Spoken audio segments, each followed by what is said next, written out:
Olá, pessoas lindas do meu coração, tudo bem com vocês? Você acompanhou a primeira aula? Acompanhou? Se não acompanhou, volta lá e vê, tava bem legal. Bem-vindos novamente à minha sala de aula de matemática. Eu sou a professora Juliana e nós estamos trabalhando com números racionais.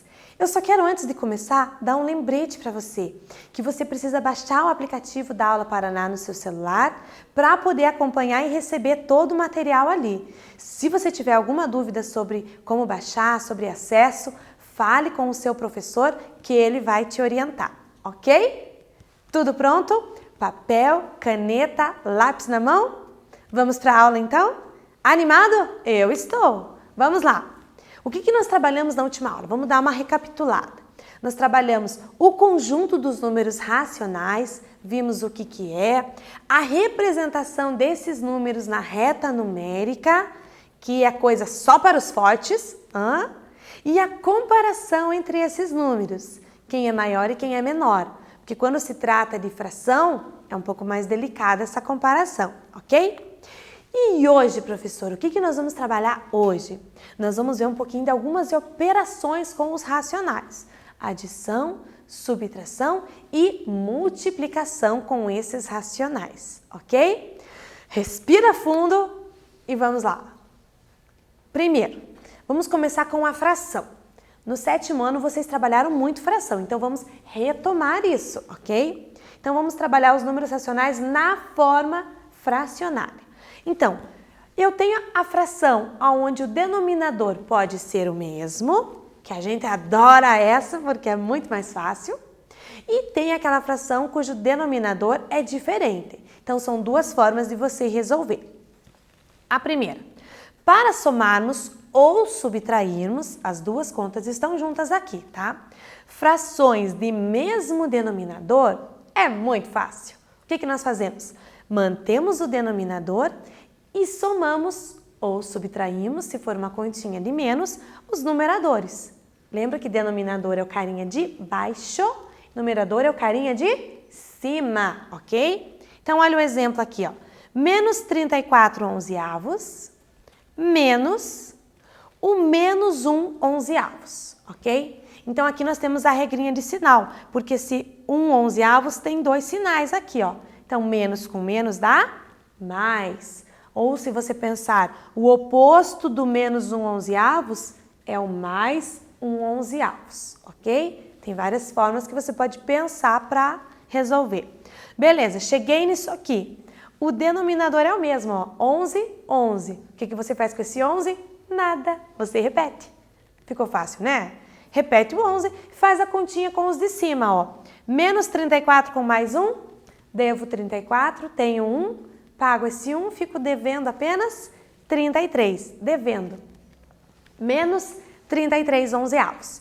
Só que aqui nós temos mais um passinho que nós podemos dar, porque 33 dá para dividir por 11, que vai dar 3. Então, a resposta vai dar menos 3.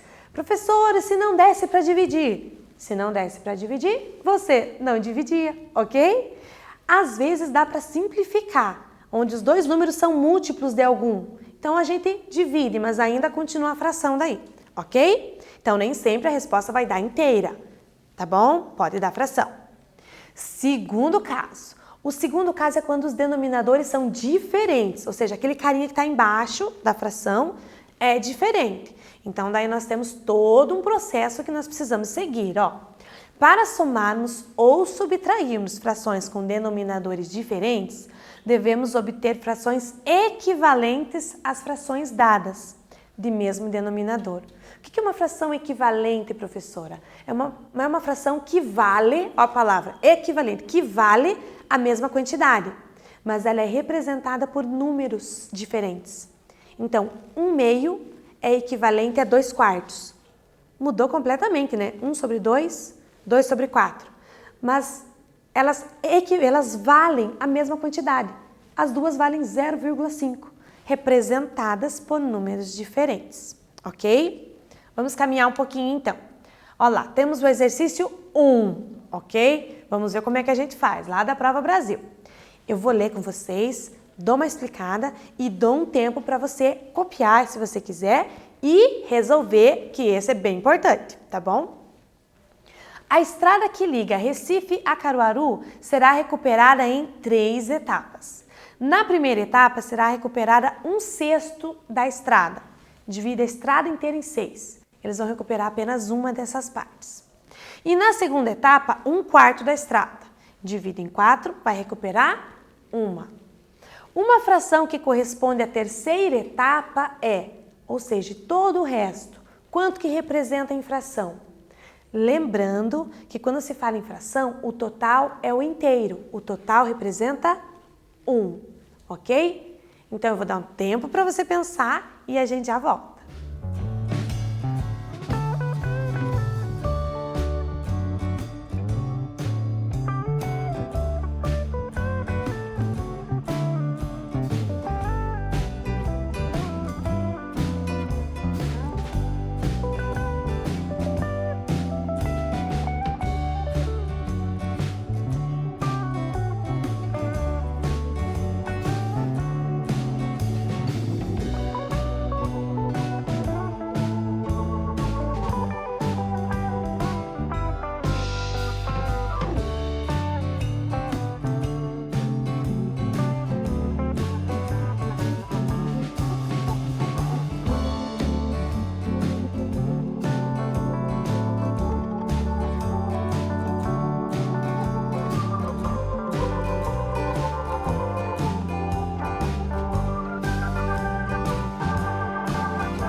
Conseguiu pensar um pouquinho sobre essa questão?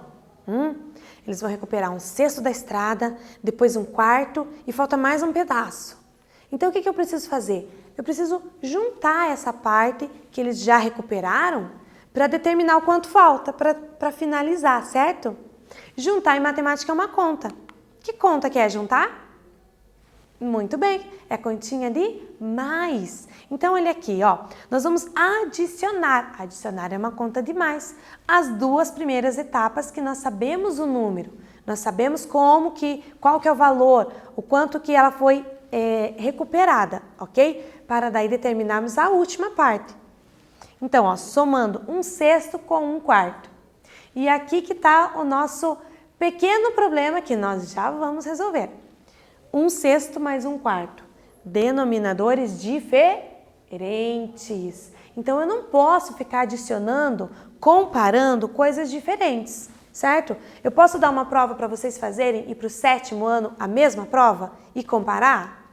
Não dá, né? A nota de vocês vai ser bem maior do que a nota dos colegas do 7º ano, porque eu estou comparando situações diferentes, ok? Aqui é a mesma coisa, não posso. Então, nós vamos encontrar frações equivalentes. Para isso, nós calculamos o mínimo, determinamos um mínimo múltiplo comum. Lembra desse carinha? Você pega os denominadores, escreve 1, no caso aqui é 4, o 6 e traça uma reta. Lembram disso? E vão dividindo pelos números primos. 2. Se não der por 2, pula para o 3. Se não der o 3, pula para o 5. Se não der o 5, pula para o 7. E assim vai, né? 11, 13... Normalmente até aí a gente já resolve o nosso problema, ok? Então, calculando o MMC entre 3 e 4, deu 12. 12 é o menor múltiplo que é comum ao mesmo tempo do 4 e do 6, ok? Então, o 12 é o novo denominador. Você divide o 12, que é o novo denominador, pelo antigo. 12 dividido por 6, 2. Esse 2 que é o resultado, você multiplica pelo de cima. 2 vezes 1, 2. O próximo, 12 dividido por 4, 3. Você pega esse resultado e multiplica pelo de cima. 3 vezes 1, 3. Então, 1/6 representa a mesma quantidade que 2 dozeavos. 1/4 representa a mesma quantidade que 3 dozeavos. Só que aqui eu tenho o mesmo denominador. Então, eu repito esse denominador e faço a continha com o de cima. 2 mais 3, 5. Então, significa que 5 dozeavos da estrada já foi recuperada. Não terminamos ainda. Eu vou fazer o seguinte, eu vou dar um tempinho para você copiar essa parte da resolução para a gente finalizar na outra parte.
Copiou essa?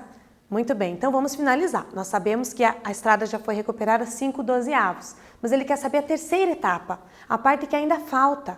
Então nós precisamos lembrar que o 1 inteiro é 1. 1 representa o total, 1 representa a estrada inteira, ok? Então se eu pegar esse 1, que representa a estrada inteira, e tirar a parte que já foi recuperada, o que sobra é a terceira etapa, ok? Então por isso que nós fazemos essa continha aqui, ó. 1 menos a parte que já foi recuperada. Professor, esse 1 eu tinha que saber. Esse 1 nós temos que saber, gente. O inteiro é sempre representado por 1, ok? Então, 1 menos 5 dozeavos. Então, eu também preciso ter o mesmo denominador. Só que aqui não precisa tirar o mínimo, ficou mais fácil. Porque como que eu escrevo o número 1 na forma de fração com o denominador 12? É só repetir o 12 em cima também. É o mesmo número. Olha aqui, ó. 12 sobre 12 é 12 dividido por 12. Um número dividido por ele mesmo dá sempre 1. Então, eu coloco 12 sobre 12 no lugar de 1. Aí, eu já tenho o mesmo denominador, que é só repetir, e faço a conta com o de cima. 12 tira 5 dá 7, ok? Então, a parte que falta ser recuperada é 7 dozeavos. Só que essa é uma questão que tem marque X, certo? Então, nós temos que voltar lá e marcar a opção correta. Então, nós tínhamos todas essas opções, ok? Repare que nós temos 1/5, 5 dozeavos, números que nós já vimos no meio da conta, né? Mas a resposta é a letra C, 7 dozeavos. Então, não esqueça de marcar o xizinho na opção correta, ok? Deu para entender? Podemos ir para o próximo? Vamos? Vamos dar uma olhada agora como é que eu faço a continha de mais e menos na forma decimal. A forma decimal, ela é um pouco mais tranquila que é a fracionária, né? Fracionária você precisa transformar no mesmo denominador e tal. A decimal, você tem que colocar na tua cabecinha que você precisa colocar vírgula embaixo de vírgula. Acabou, resolveu, certo? Então, ó, para adição ou subtração de números representados na forma decimal, devemos observar que algarismos que ocupam a mesma ordem devem ficar na mesma coluna, com uma vírgula alinhada à outra. Vírgula embaixo de vírgula. Adicionamos ou subtraímos as unidades de mesma ordem. Unidade com unidade, dezena com dezena, centena com centena, décimo com décimo, que é os números que estão à direita da vírgula, né? Colocamos no resultado a vírgula alinhada com as demais. Vírgula embaixo de vírgula, ok? Vamos ver então como é que fica um exercício, mais um da Prova Brasil, para vocês verem que a Prova Brasil não é um bicho-papão, ok? Ela é bem tranquila, a gente só precisa ter calma para ler, ok? Uma casa tem 3,88 metros de altura. Um engenheiro foi contratado para projetar um segundo andar e foi informado que a prefeitura só permite construir casas de 2 andares com altura de até 7,80 metros. Qual deve ser a altura máxima em metros do segundo andar? Então, se já tem o primeiro andar, quanto que falta para ele projetar o segundo? Eu vou dar um tempo para você pensar e a gente já volta com a solução.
Esse exercício ficou moleza, né?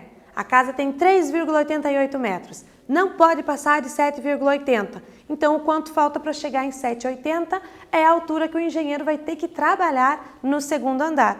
O quanto falta para chegar é uma continha de menos. Isto mesmo. Então, é só fazer 7,80 menos 3,88.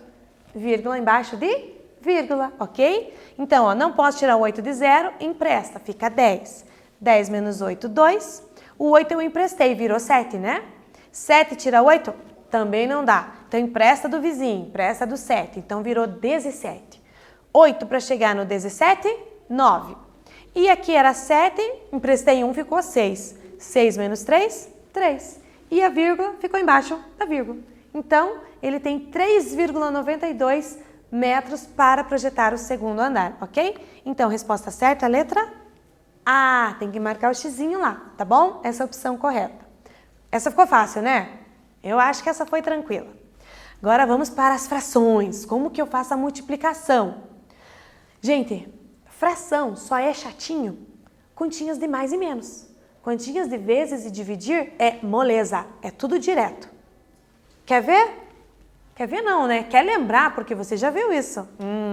Ó, menos 4 nonos vezes 15 sétimos. Sinal com sinal, numerador com numerador, denominador com denominador. E acabou. Fácil assim. Menos com mais? Menos 4 vezes 15, 60. 9 vezes 7, 63. Então, deu menos 60 sobre 63, ok? Só que são números grandes e ambos são múltiplos de 3. Então, eu posso simplificar para ficar um número menor. Então, se eu dividir por 3 em cima e embaixo, o sinal permanece. 60 dividido por 3, 20. 63 por 3, deu 21. Então, menos 20, 21 avos, ok? Molezinha. De cima com de cima, põe em cima. De baixo com de baixo, põe embaixo. É assim que faz a multiplicação. E se for decimal? Se for decimal, para multiplicar, nós precisamos multiplicar os números como se eles fossem naturais. Ou seja, você dá uma deletada na vírgula, ok? E multiplica normalmente como se nada existisse. Depois você recoloca a vírgula no resultado, de modo que a quantidade de casas decimais seja igual à soma das quantidades de casas decimais dos outros fatores. Você soma as casas que tem depois da vírgula nos dois números e recoloca no final. Molezinha também. Vamos ver, num exercício, como que faz essa conta. Paula quer poupar dinheiro para comprar uma bicicleta na loja Só Esporte. Na última vez que entrou em contato com o vendedor da loja, ele informou que a bicicleta custava 6 parcelas de R$ 54,37, sem juros. Se o valor que estava sendo negociado à vista é de R$ 315, é correto afirmar que o valor a prazo não tem juros? Eu vou dar um tempo para você pensar e a gente já volta.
Para você saber se tem juro ou não, vamos calcular o valor que foi pago a prazo, ok? Então, a gente multiplica as 6 vezes de 54,37 para saber o valor que foi pago a prazo. E você efetua essa continha de vezes, ó, 54,37 vezes 6. Esquece da vírgula, faz a conta, faz a multiplicação. Depois de feita a multiplicação, conta essas duas casas depois da vírgula na resposta e recoloca a vírgula, ok? Então, esse valor, 326,22, é o valor a prazo. O valor à vista era 315. Opa, não é o mesmo valor. Então, você vê a diferença entre eles. Diferença é uma conta de menos. Então, coloca o maior em cima, que é o valor a prazo, o menor embaixo, vírgula embaixo de vírgula, e faz a continha de menos. Então, a diferença deu R$ 11,22. Ou seja, não é a mesma coisa comprar a prazo e comprar à vista. Normalmente não é, gente. Nesse caso, tem R$ 11,22 de juros. Precisa prestar atenção nesse detalhe sempre quando for fazer alguma compra. Então, o que nós vimos hoje? Adição, subtração e multiplicação de números racionais. Não é um bicho de 7 cabeças, você consegue dar conta muito bem. E na próxima aula, vamos trabalhar com mais algumas operações com números racionais, ok? Então, por favor, fica comigo, volta aqui para a próxima aula para que a gente possa aprender um pouco mais, ok? Beijo, tchau, tchau!